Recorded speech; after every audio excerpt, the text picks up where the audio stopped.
Good morning and happy Tuesday. Welcome back to the farm. We're getting stuff going here this morning. We gotta get some fuel up to our generator, so that's on the list of things to do here. We'll talk about generator when we get up to the field there, but we're gonna try and get a little spraying done here today. My Haggy guy, I think, is coming to do the last 40 acres that we have here by the home farm at Waldron, and tomorrow morning we're going to Berkey to spray the corn there. So we got that going on, and we need to go look at some stuff. It's been a little while since we've been around here.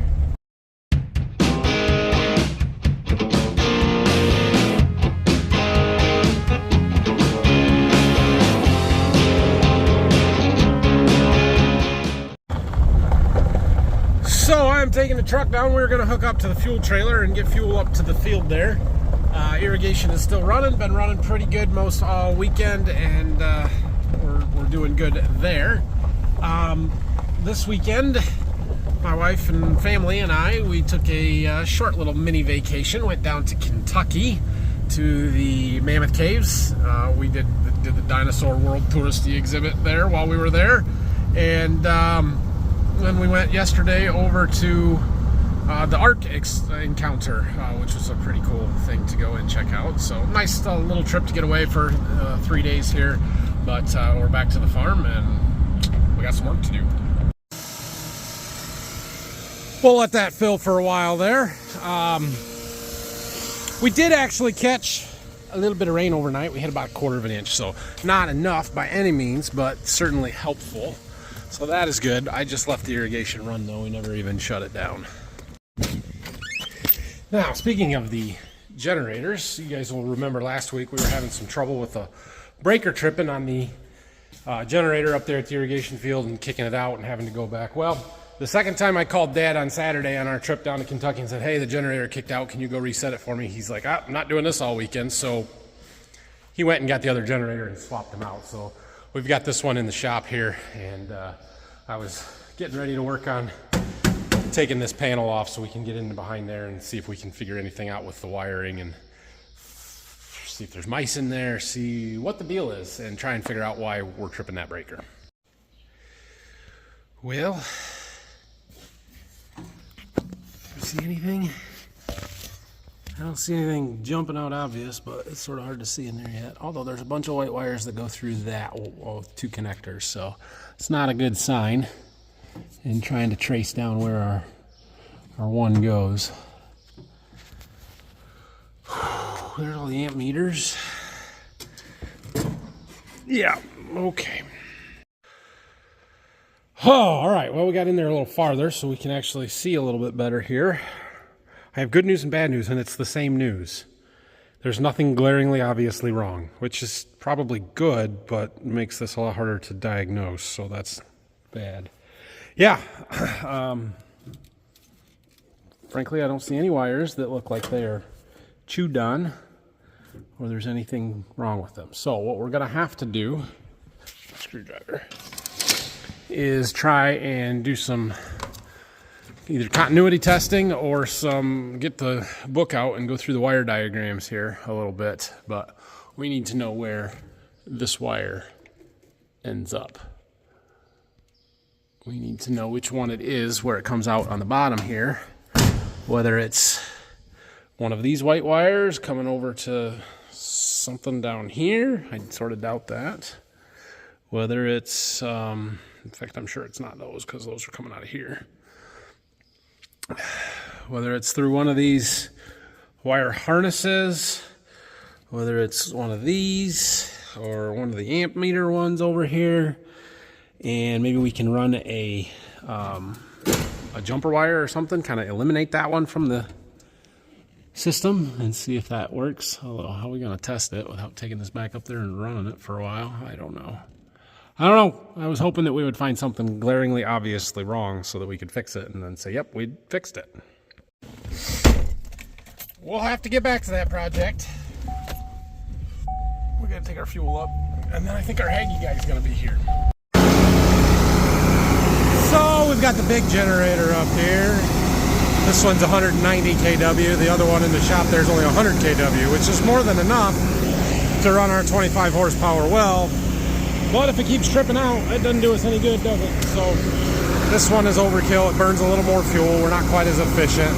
We started with this one because it was the one we had here. The other generator we had at our grain system down to Berkey, which is really what it's for. But either one will do either job, basically.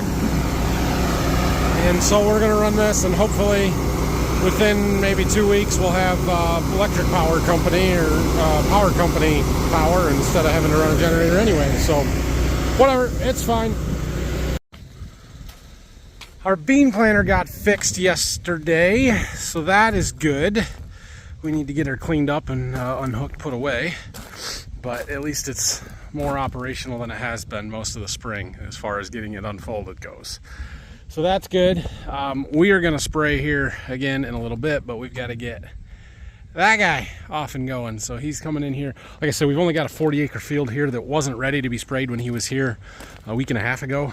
It is now when he was in the area. So he said, hey, can I come get that done? I said, absolutely. So we're going to get him loaded up and get it sprayed.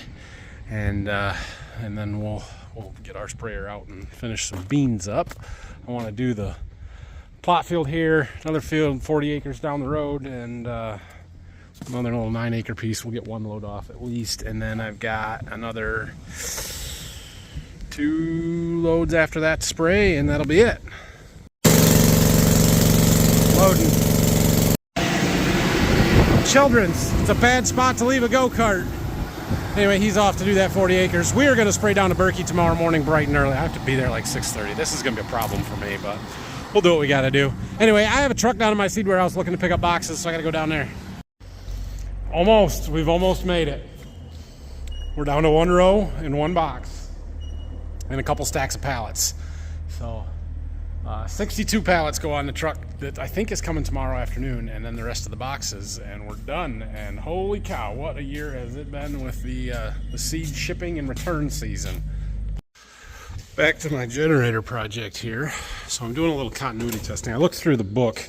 There's no good wire diagram, is there? Nope. So what I have done here is, this is our breaker that keeps having trouble, and we're trying to test continuity. If I flip this off, we've got nothing, but I've got this wire hooked up over it right there to my tester. If I flip this up, it beeps. Listen. Okay? It beeps.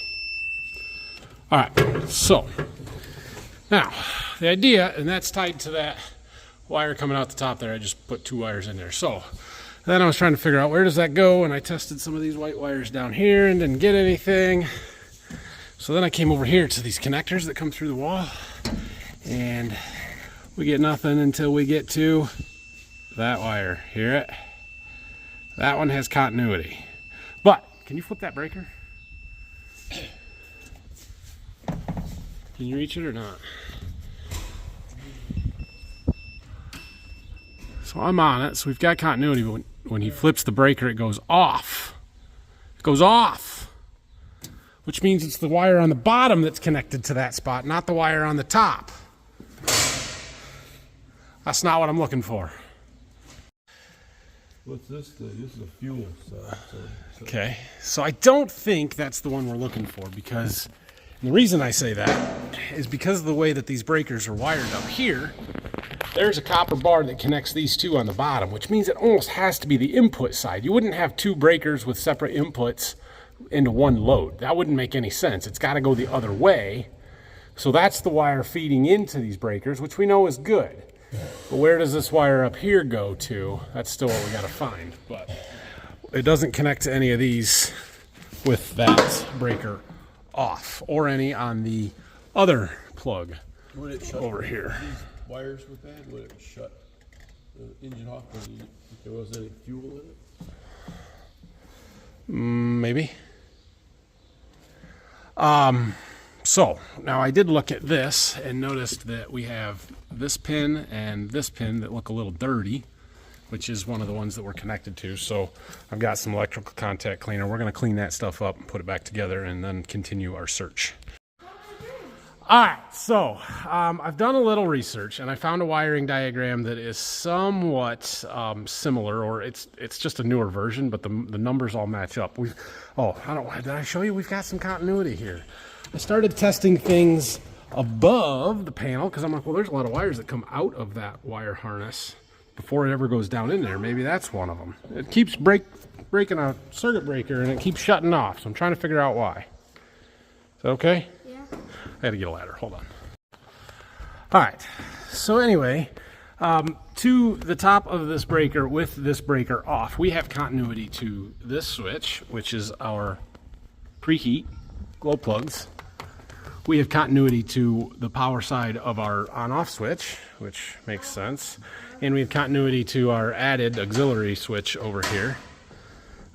Just the main disconnect kind of thing. That's not standard on this generator, but whatever. So I started looking through this wire diagram. Let me go show you.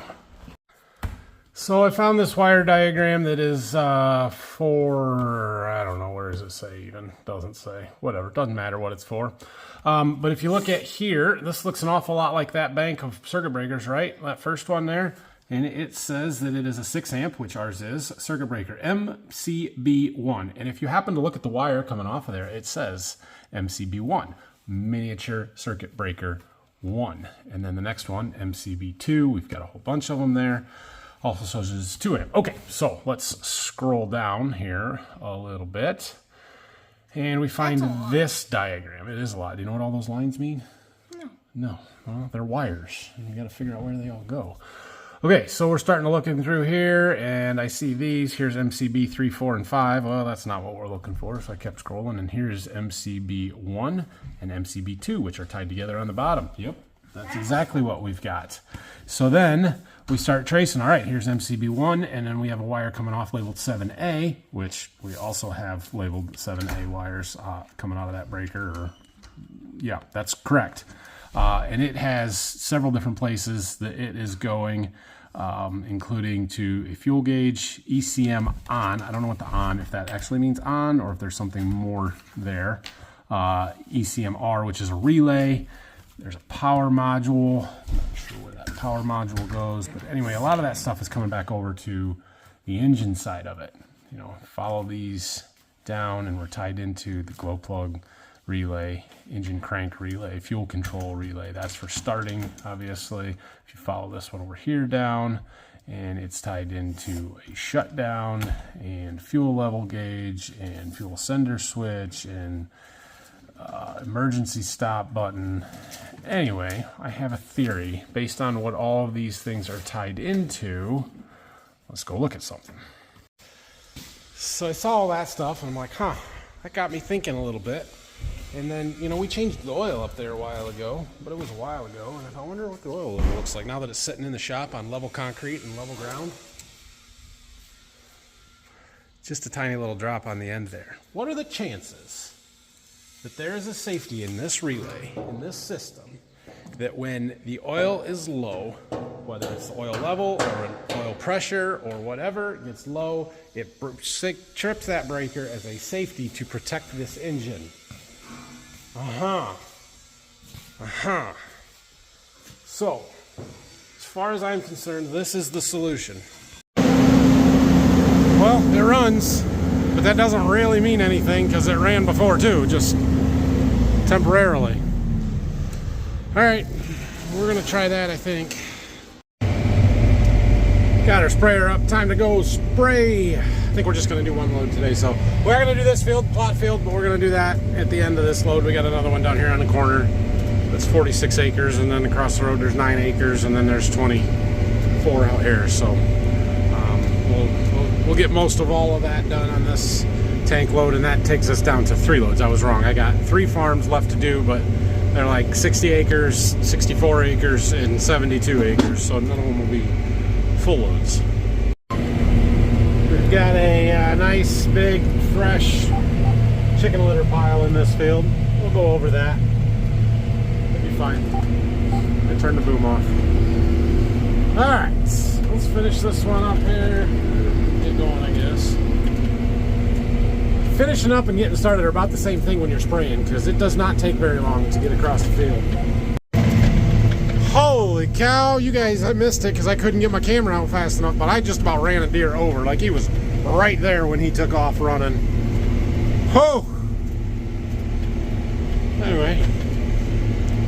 wake you up. Spraying the soybean plot here, and we are going across the plot, across the rows, so that the tire tracks don't throw off the plots. Because if you went with the rows, some entries would have a tire track in it, some wouldn't. It's not fair. So we go across the rows for the plot, which makes it a little bit rougher, but it's not bad. Plus, this field is longer across the rows than it is with the rows anyway, so it's actually the more efficient way to farm it. And how we used to, until I put a plot in there and screwed everything up. All right, we're done spraying. So Zach, my Haggy guy, is coming early tomorrow to spray the corn down to Berkey. And so I've got to meet him down there with the chemical, which we have put in these jugs. We've got 2.5 loads that he can spray. I've got another load, 75 acres worth. That's a field that we tiled that I'm not going to ask him to do it. I'm not going to tell him to do it. I'm going to have the chemical there in case he says, hey, what about this one? Should I do it? And I'm going to tell him, hey, it's tiled and it's rough and you don't have to do that. That's why I wanted a drone sprayer. The other thing is, if I can find somebody with a drone, which is not looking likely, at least I'll have it down there. So no big deal. We're getting our shuttle about right down to the end there. So we got, 3 loads of beans to go yet? And we're going to be pretty darn close on fungicide. So that is good. So anyway, we need to get these and those 3 loaded into the back of a truck, and we're going to take this shuttle. This is boron that needs to go on the corn, so I want that to go as well. So yeah, I'm going to get a pickup around here and get that stuff loaded up so we can take it in the morning. All right, I think we got what we need. Well, it's almost 7 o'clock.